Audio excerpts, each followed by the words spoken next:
Swala la kuondoka ni sawa, ila usiondoke kwa mtu unayempenda, utateseka. Pia kama unataka kutoka, anza kuuzoesha moyo wako kidogo kidogo. Anza kufanya moyo wako uwe mbali na huyo mtu yule unayempenda, ili ukitoka utoke moja kwa moja na pale moyo wako ambapo umeridhia kutoka. Kwa nini nasema toka kidogo kidogo?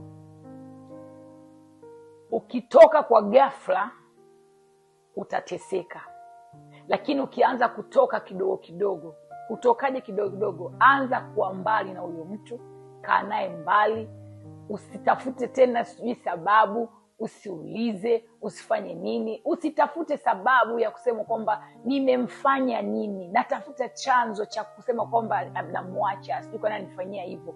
Hizo sababu ndio zinaendelea kuonyesha kwamba bado hutaki kutoka, bado hutaki kumwacha.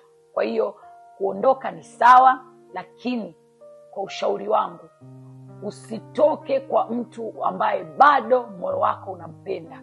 Ukitaka kutoka, toka kidogo kidogo. Ni vyema kutoka ukiwa na moyo wako umeridhia, kuliko kutoka kwa kukurupuka alafu ukarudi tena ikawa mbaya zaidi. Ukitaka kutoka, toka na usirudi tena.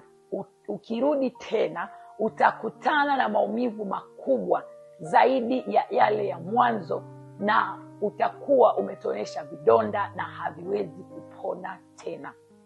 Hilo ndio swali langu ambalo kwa mtu uliyeniuliza kwamba, wengi mliuliza kwamba natokaje, nawezaje kutoka. Kwa hiyo unatoka kwa njia